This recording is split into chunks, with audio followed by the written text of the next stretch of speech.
It must be Wednesday at noon again. Hi, my name is Ron Juckett. He is Dave Gardner, chief cook, bottle washer, and laundryist extraordinaire for the Eastern Massachusetts Roller Hockey League. And it's time for This Week on the E for this January 30th, 2019. How are you, Mr. Gardner?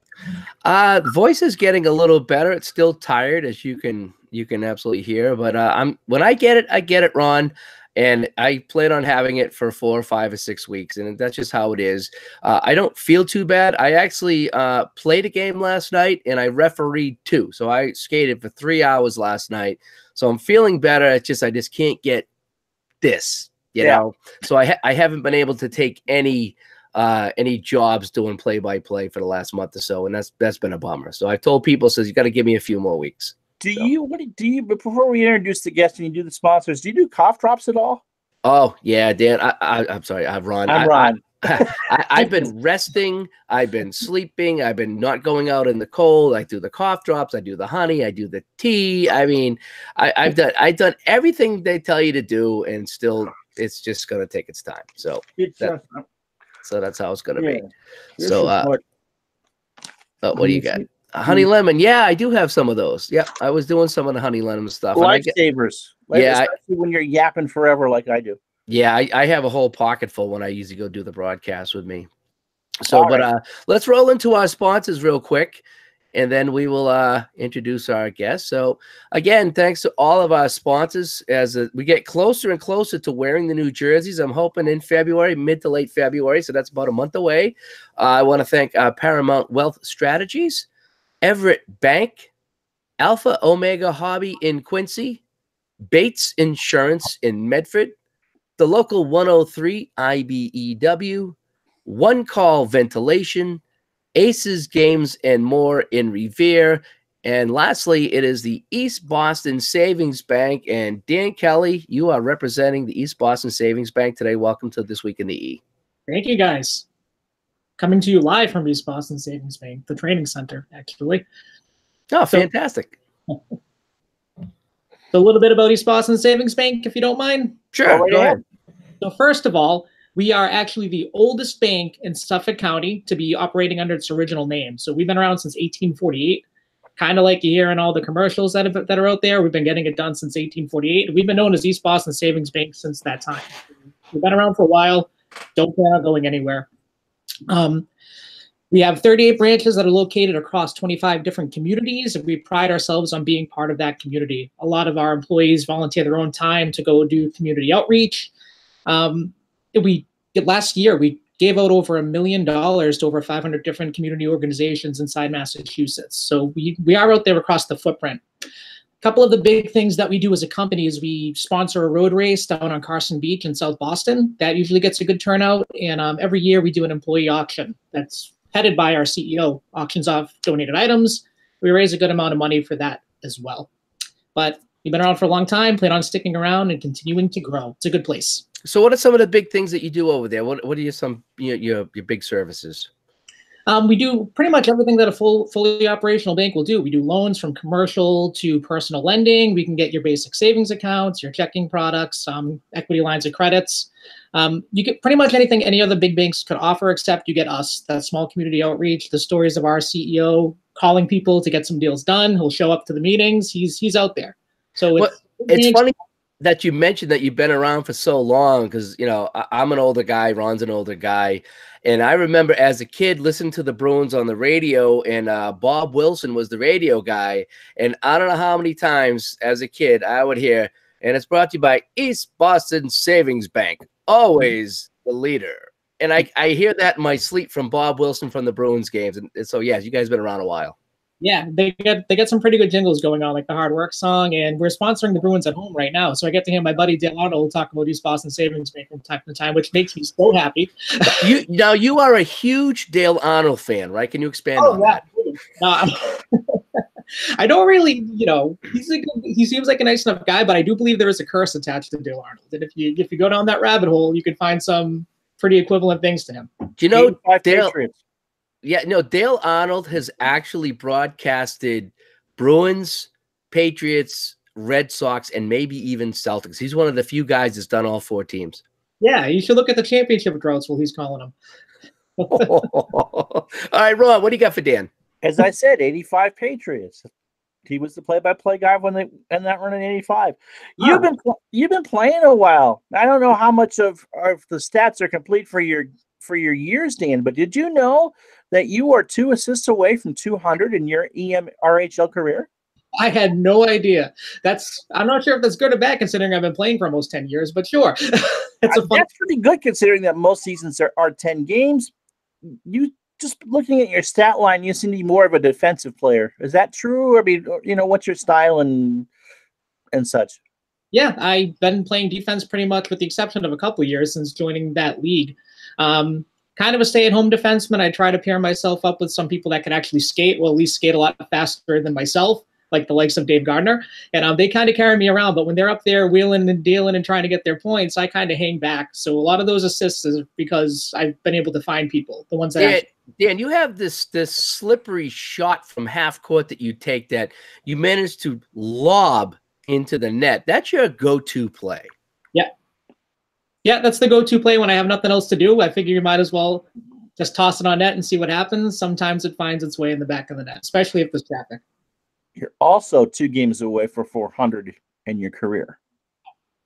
Did you play in high school? I did not play in high school. I played as a kid, and my street hockey background comes from the old Revere Beach days. There used to be an outdoor rink. In 6th and 7th grade, I used to go over there with a couple of buddies and join in the pickup stuff, get tossed around by all the high school kids, and didn't get back into it till after college. And I found these guys, and I figured, you know what, I'll give it a shot, see if I can get back out there. And it took me a little bit to get my legs, but it's been fun. So what do you enjoy most about it? A couple things. I met a lot of good people, a lot of good friends over the years. The organization is great in itself. And I like it because most of the stuff that you find is that pickup style where you throw your sticks in the middle of the rink and the teams get sorted out that way. This has more of a league feel, which breeds some pretty decent competitiveness. And I think Dave does a great job running that stuff as well. So you got the stats, which you're talking about now, and that's pretty cool. You don't get that anywhere else. So Dave runs a tight ship, and he does a good job with it. And you're a captain, if I was told correctly, right? Yes, I am one of the captains. You're one of the captains. So were you able to choose which Nicolas Cage movie you wanted to stick your team with?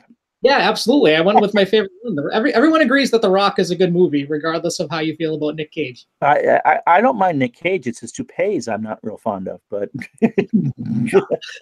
The Rock was a good movie, and I'm glad that he and Sean Connery didn't mix their toupees together. So what are some of the rewarding things about being a captain in the league?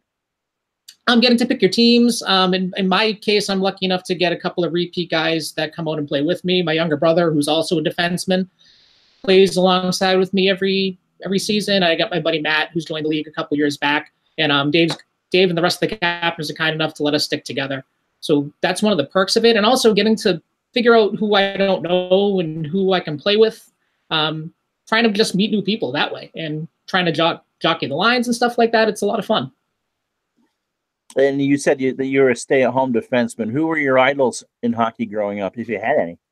Well, growing up, I was a big goalie guy. So Reggie Lemlin, I've met a bunch of times, even though he might not have been the best of goalies. His little stick pump at the end. I remember going to the Bruins Wives Carnivals and taking shots on him. He was pretty cool. Ray Bork was another one that I've always looked up to. And for whatever reason, like the enforcers, I kind of always looked at. So I remember Chris Nyland as a kid, my dad talking about him, those type of guys. But yet you don't have very many penalty minutes. I just looked. You don't emulate the Lyndon Byers, Chris Nyland school of Boston Bruins hockey. One of the perks of being a captain is I get to be friends with a few of those referees, so they probably let a lot of those slide. Would you like to comment on that, Mr. Gardner, or no? Dan's a pretty clean player. I mean, he used to be a little more aggressive, let's say, back in the day. He's lightened up a lot ever since he started scoring. Yeah, that's what it is. I actually took a look while you were talking. The highest goal scorers you've ever had over the course of a season is 6. Yep, that's probably about right. I don't actively try to score. Usually it's an accident, like the half-court flip shot that Dave was talking about. Yeah, it's not a secret. I don't try to do that. It just kind of finds its way in the back of the net. Usually I look to pass it. Any more questions, Dave? No, just I think you hit on a lot of that stuff. We're just trying to figure what Dan likes about the league, and his thoughts. Again, the idea behind the show is to bring people in and get a view aside from mine is what I'd like to do. So yeah, anything else you'd like to add, Dan? As far because I know you've been around with us a long time. I know you've had a lot of things in your personal life go on. I mean, a lot of big changes. Both good and bad. And that's part of the fun of being around here for 20 years is, myself and Ron are working on stats from the 02-03 season, and there's still some guys that are playing the league from back then. And it's just fun seeing everybody that started off as a youngster now with families, Yep. And it's funny that you say that. Like being in the league for 10 years, I came on board at 23, just getting out of college and I finally had a job where I didn't have to work weekends, so something to do on a Saturday. The time frame for the E was perfect for it, and I've kind of felt like I've grown up a lot with you guys. I'm coming from since joining the league. Well, I now have a house. I'm married with a kid along the way. Mostly positive things since joining the league, including a pretty decent weight loss, which the league helped with, and the sport of hockey did help with as well. We almost kicked you out of the league when you lost all that weight. Just so you know. Yeah. There is a rule for that. If you drop too much weight too fast, you can't play anymore. That's what I've heard. It's in the bylaws, if I'm correct. Yeah, you can't show me up. You just can't do that to me.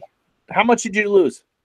Coming into the league, I weighed close to 300. Whoa! And on my list, I was 180.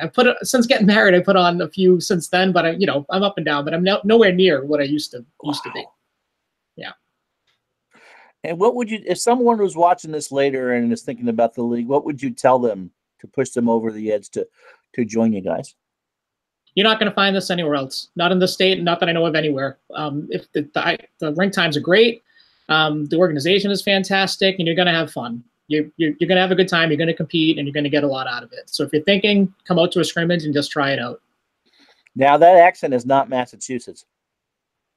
I'm born and raised in Revere. Really? Yes. With all those out and abouts? Grew up a lot of around hockey rinks too, so that'll do. Okay. All right. So you want to take a look at some of the Saturday scores and Saturday news? I'd be happy to, with the caveat that I didn't write any of this stuff. Okay. Ron, to be perfectly honest, I don't write any of this stuff either. It's all computer generated. Oh, okay. Well, that's my story, and that's what I'm sticking to it. Send your cards and letters to Microsoft.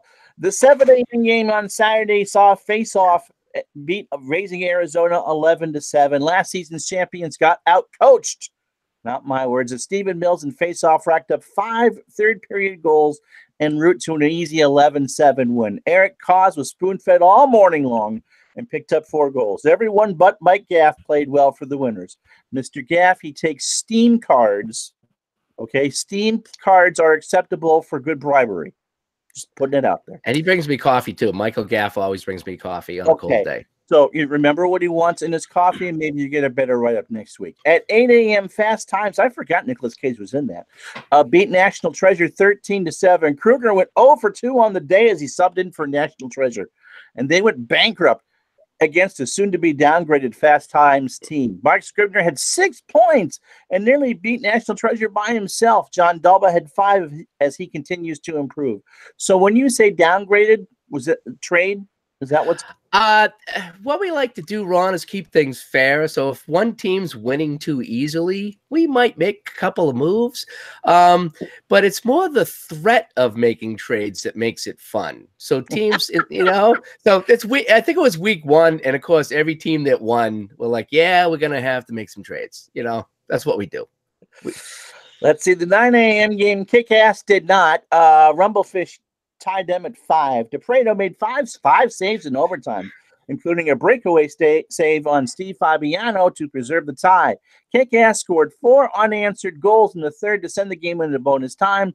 Sub-upgrade Lucas had 4 of the 5 Rumblefish goals as he shows everyone that he could be a star in the Saturday League. He was a player that is new that wasn't drafted? Lucas started on Saturdays with his brother, and he switched over to Tuesday, which is less teams, so it more talent on Tuesday because there's less teams. And so when some of the Tuesdays guys come back to Saturday, we like to kid them on how they could be a star on Saturday when they're just a regular guy on Tuesday.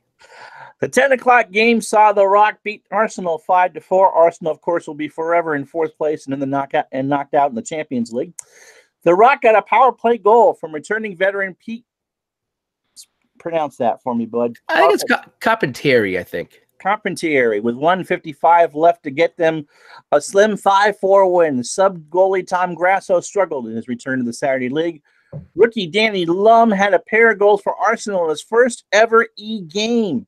Carpentieri finished with a hat trick while Graves and Mahoney were disappointed. Again, Danny Lum, actually, he was not drafted. This was his first ever time up at the rink. He just sent us a message and said, hey, I'm looking to play. We happen to be missing some guys. And he come up and, yeah, good for him. His first ever game up there, and he's contributing. So I was happy to see that. But, Dan, the Rock is your team. Why don't you expand a little bit on your 5-4 win? Oh, did Dan drop out? Nope, Dan's gone. Oh, so Danny dropped out. Yeah, but that was Danny's team, and he had the 5-4 win. Yeah, he has that Mahoney on his team, who's usually a good player, but he was a little disappointing, but they did pick up the win. 11 a.m. game saw Ghost Rider beat Leaving Las Vegas 10-4. New captain Tommy C took the Ghost Riders on their maiden voyage, and it was smooth sailing with a 10-4 win. They grabbed a 5-1 first period lead on a rusty Ryan Hayes. 60-year-old, or are you just being facetious here? J.R. Rowland. We did an interview with him on my channel a few weeks ago. He played roller hockey in New York City in the 70s. And he's now 60 years old. He might even be 61 now. And he joined us a couple of years ago. He's got a very, very interesting story. But, yes, he's actually 60 years old. Anyway, he had the goal of the game, scoring from a face-off drop. Rob Richards had the shot of the game, a head-high shot on Hayes with 30 seconds left in the 10-4 game. And last but not least, the noon game. That's a long day for you, guy. Yeah, it's 6 games, yeah. Gone in 60 seconds, 7. Snake Eyes, it wasn't a 2, it was a 4. This game had as many subs as originals. Too bad all the good subs went to gone, meaning Joe Belly 4 subbed in for Snake Eyes and went pointless. Remember, Steam cards. He wants coffee and Steam cards, okay? Not necessarily in that order. Tyler Bova had 3 goals. New guy Nate Novello had 2. Anthony Fig led the regulars with 3 points. CJ had a slashing penalty while using the Pareto stick, and that's what happened Saturday. Yeah, that was kind of funny on Saturdays. That gone in 60 seconds team, they were missing 5 of their 8 skaters. And so we had to get some fill-ins for them, including a new guy, Nate Novello, who scored 2 goals. We had to link to Dan again. Okay, we had another guy, Ben Turner, that played, and he contributed as well. And Tyler Bover, he plays a lot on Tuesdays, and he's really good player, and so he filled in, and he had some goals too. 12 teams a lot for the Saturday League? We usually have between 10 and 12. 10 is our maximum. I mean, 12's been the most we've ever had. But yeah, it comes and goes. We'll go a full year with 12 teams. And other times in the summer, it'll drop down to 10, and maybe we'll go 11. But yeah, so we try to keep 12. A nice round number is what we try to do. All right. You asked Dan's return. You asked a question about his team and his impressive win on Saturday. Yeah, talk about your 5-4 win on Saturday, Dan. No, now he's muted himself. Oh. Hello. Oh, there he is. Hi, there we go. Get the camera back on. There you go. Hi, there. Sorry about that, guys. I lost connection. Yeah, it was actually a pretty fun game to play in. Opening game of the season, 1-point game. It was back and forth most of the way. Some good defense. I actually got a text message afterwards from my buddy Matt, who was complaining that Pete was given 3 of his goals. So some people, it's important to look at that stuff. But it came down to the wire. A penalty on the other team in the last minute of the game kind of sealed the deal, and we were able to hang on. Some outstanding play by our goaltender too. Definitely helped us out on the back end. Who's your goalie? Justin Burnett.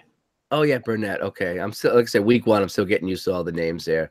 Yeah. How much practice do you guys get before an actual game? I mean, is this the first time you played together as a group? Have you done a little scrimmaging before? I played with everybody on my team with the exception of Peter Carpentieri. He's the new guy, but everyone else I kind of had an idea of where they would fit in. So have we played together all in one? No, but we've had chances to play in the past. Okay. Yeah, it's kind of tough when you have a draft league because you are constantly playing with new guys. You play 14 to 15 weeks. We pick new teams, and you might play with a couple of the same guys, but it's always different. So it's not like you're going to play with the same guys 5, 6, 7 years in a row and develop some kind of chemistry. So you see a lot of teams get frustrated in week 1 or week 2, and it's like, well, guys, you're all new. You're feeling it out. You don't know who's going to pass or who's going to go to the corner, who's going to go to the net. You're still feeling things out, and sometimes it takes a few weeks. Dave, you talked about the rookie that played well in his first Saturday game. How many rookies are there, and who else got some time? I don't think we had any brand new guys this season, but we did have 4 or 5 guys come up this week because we were missing so many regulars that we did try out. I think we tried out 4 new guys this week, and they all played very well. Awesome. Yep. I want to take a quick look at the Saturday leaders. I just want to do that for one quick second here.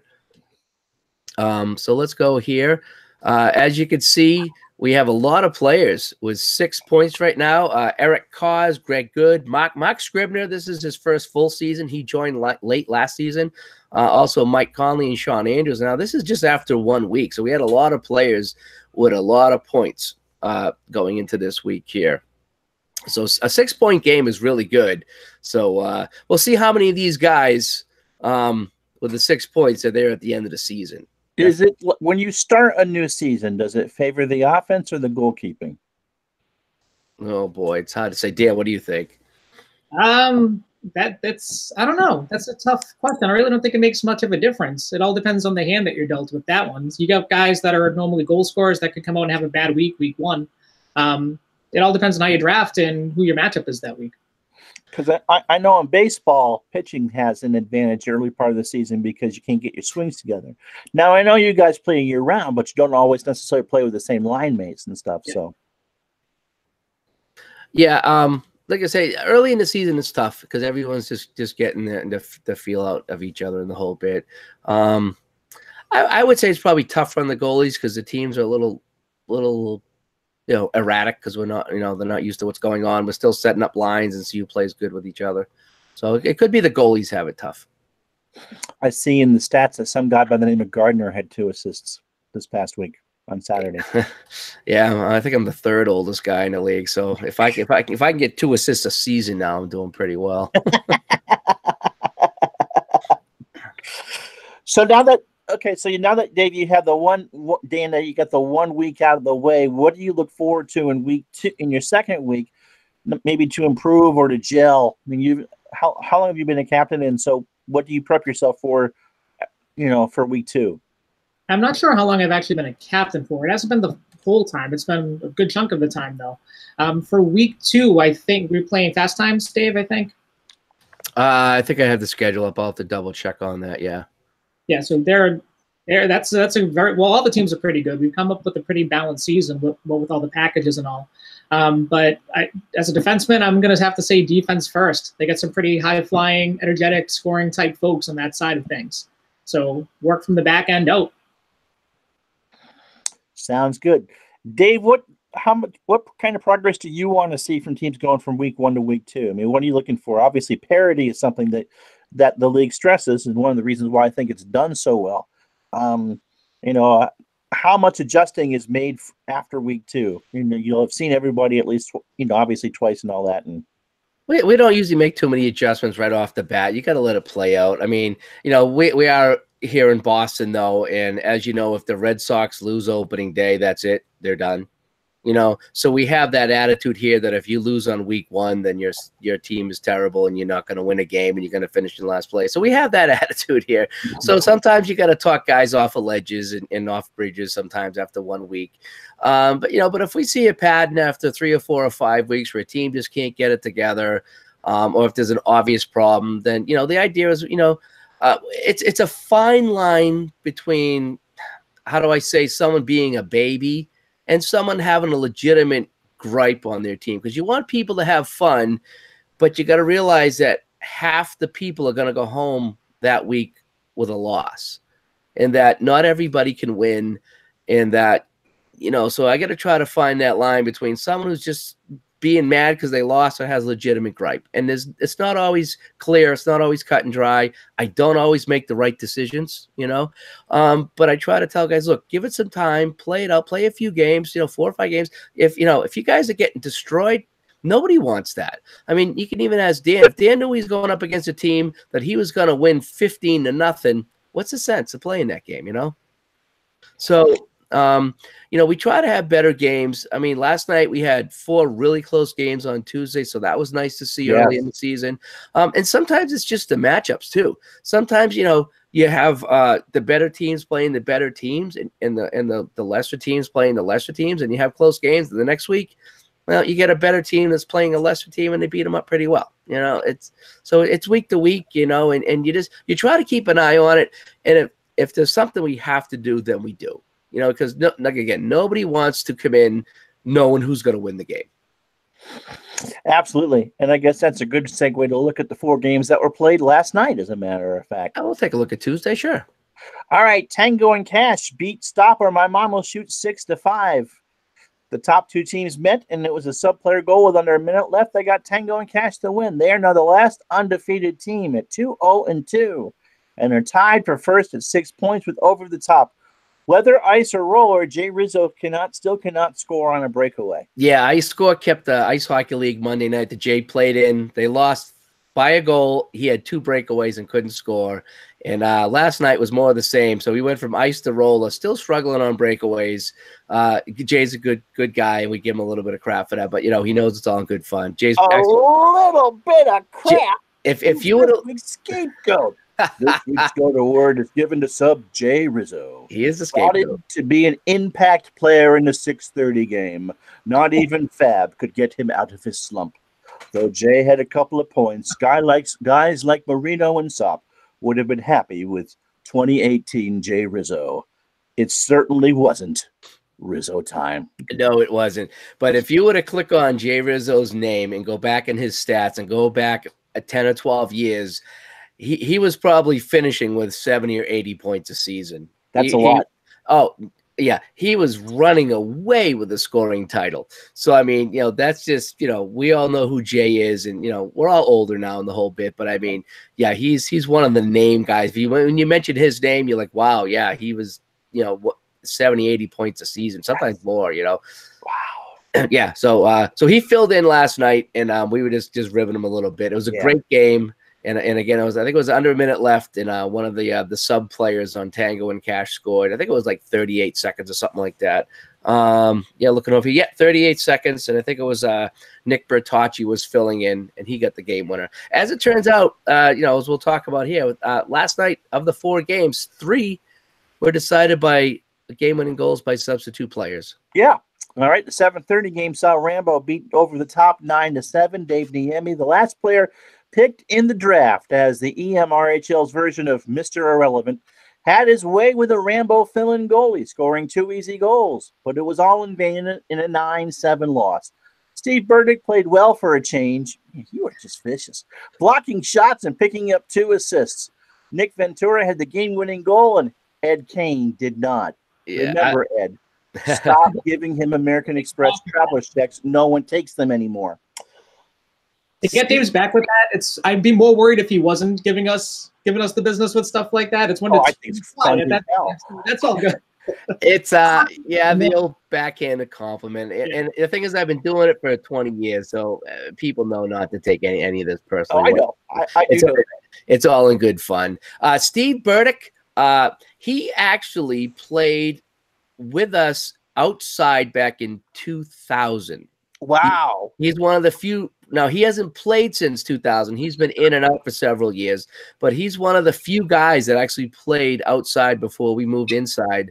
And I think he played in I don't think he played in 99, but I think he played in 2000. But he's one of the few guys that have played outside with us and continues to play. So good for him. He blocked a bunch of shots, made some nice passes last night. I think he either had a goal or almost had a goal last night, but he played really well. And Nick Ventura, the game winner, it was a shot. It was a Dan Kelly shot from center. Trademarking it.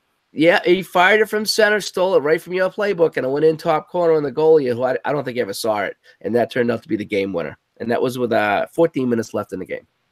So this 8:30 game was the one that was decided at the buzzer, right? Yeah, that was a really fun game. So Rocky beats the Lords of Flatbush 5-4. Yo, Adrian, we did it again. The 0-3 Lords improved to 0-4 after another sub-player scored a game-winning goal with under a minute to play on this cold Tuesday night. At least we're not in Minneapolis. Mike Arsenault scored with just 1 second left to lift Rocky into third place. He would score 3 times on the night while filling in for Jim Griffin. A hat trick. He actually was filling in for Jordan or CJ.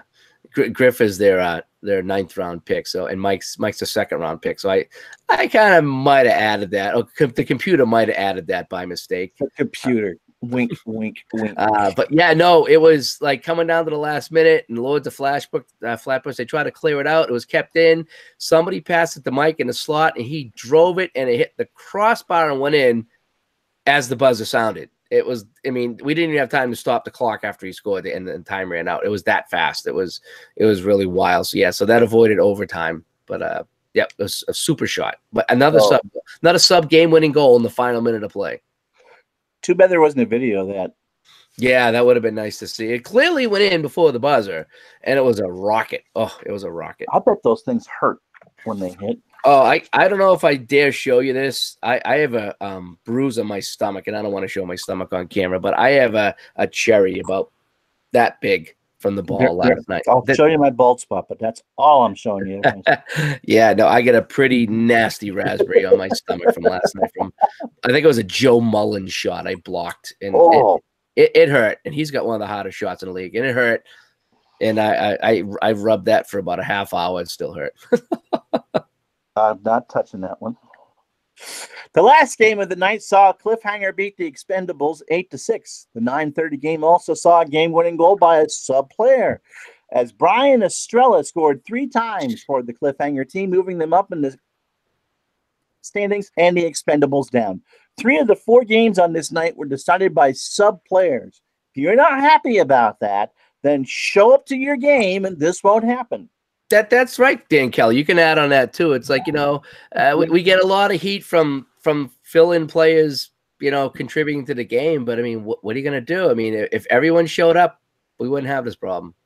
Yeah, we got that. We got it almost down to a science in the Saturday league, but I think it was Bosio that's been filling in for Spuglio, was talking about how he had no idea how much work goes into it and trying to get everybody together and figuring out who's who and when they're going to be there. You get responses, sometimes you get no response, and you just kind of cross your fingers that they show up. It's interesting, but we got it done. Yeah, but what we try to do, and as a captain, what we try to do is we start with as close of a match as possible.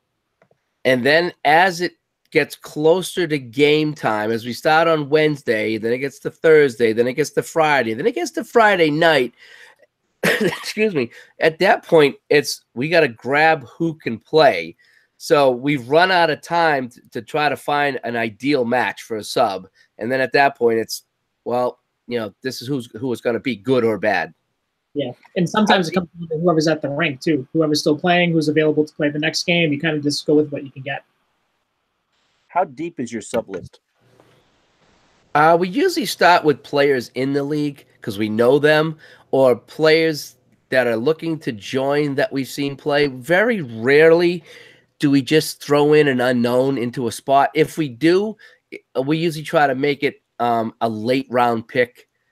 So if you're missing your top guy or your top, 1 or 2 picks, we try to give you a top 1 or 2 pick. So that's even is what we try to do. Again, it doesn't always work out, especially in the later games on Saturday and Tuesday. Sometimes it's hard to get guys to stick around. So somebody's like, hey, I'm missing my 1st and my 3rd round pick. And you ask everybody that's equivalent to stay and they won't. Sometimes you get a guy like Dan. That's right. He's acquitted himself so well. And so has the old man of the Expos hat. In the 933 recorded games of his history, Dan, he has 678 goals, 1,484 assists for a career total of 2,162 points and 120 penalty minutes. That ain't bad. 20 years, 120 penalty minutes. So that's 60 penalties in 20 years. I don't think that's bad. No, not at all. It's inflated. No majors, though. No. Luckily, not too many of those. When I was younger, I got a little feisty. I remember yelling at Moose one time on a Tuesday night. I lost my mind for a couple of minutes. It happens when I was younger. Now, when you were younger, your last penalty was with the Nordiques in fall last year. You had 2 penalty minutes. You also had 17 points in 6 games. Yeah, I was the last season was tough for me. I was still kind of sick last season. That was when I had gout. I can't skate with gout, and then I had bronchitis, so I missed a lot of time. In fact, my first game back was fun because I hadn't played for 5 weeks. In my first game back, I got 3 goals in the first period. So of course, I let everybody know that I got 3 goals in my first game back. And we shocked. Yeah, and so I get 3 goals in the first period. We go on to lose 14-4. A good time was had by all. Karma is a yeah, it was, but that's what we do. We have a good time. So yeah, it's all in fun, as Dan will attest to. We have guys that hang out, Ron, and they sit and they heckle us the entire time, whether it's a Tuesday or Saturday. Yeah, especially when the weather's good on a Saturday. Guys will come up and they'll play at 7 or 8, and they'll stick around all day and just harass everybody that's playing. And every time you miss a pass or you miss a shot, they let you know. And it's funny. It's really hysterical. What do we got to look forward to this week? Let me see. Let me take a look at the schedule coming up on Saturday real quick here. Dan, I think you mentioned that your team is playing the I think you got the Rock is playing the Fast Times. Yeah. So 7 o'clock we have Face Off going up against Gone in 60 Seconds. And Gone in 60 Seconds, we're missing 5 skaters last week. So I'm hoping everybody's there to play at 7 o'clock a.m. this week. Raising Arizona will take on Kick-Ass at 8. Arsenal takes on Leaving Las Vegas at 9. Ghost Rider, which I just saw that Ghost Rider movie Sunday. It was on TV and I was kicking back. I watched the whole thing. It was good. I love Ghost Rider. They take on Snake Eyes.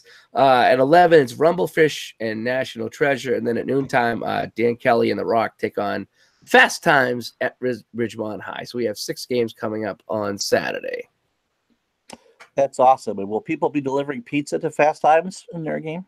I had no idea that Nick Cage was in that. I guess he was working at a restaurant or something. He's like a small role in that. Yeah, I was surprised when I saw that. I was trying to think, and I got him and Judge Reinhold confused. He's billed as Nicholas Coppola in that movie. I tried to state that case during the draft, but it went unheard. Not technically a Nicolas Cage movie. It's a Nicholas Coppola movie. So his hair is real. Yeah. Yes, exactly. His dad must have been someone important to get that role. All right. Anything else there, Mr. Gardner? No, I think we can wrap up this week in the E for January 30th, 2019. Ron, thanks for joining us again. Dan, thanks for being the guest on the show. Absolutely. Thank you guys for having me. And thanks again to the East Boston Savings Bank and all your hard work to get them to sponsor a set of jerseys. You got the navy and the gold and the white jerseys, right? Yep. Apologies to Ernie. I happen to be the company's color, so that's what they went. That's what they went with. Not the Sabres, but it happens to be the bank's colors. So yeah, so they look nice there. I saw that, the navy, the gold, and the white. So yeah, really looking forward to the jerseys coming in. So again, thank you and the East Boston Savings Bank for partnering up with the league here in 2019. Got it. All right, Ron, take us out. All right, well, that'll do it for us for this week. Dave and I, and hopefully another guest, will be with you next Wednesday at noon Eastern, 9 a.m. Pacific, for those of you in California who are insomniacs or just stumbling across YouTube for no particular reason to go with This Week at the E. And he's Dave and I'm Ron, and we'll talk to you the next time.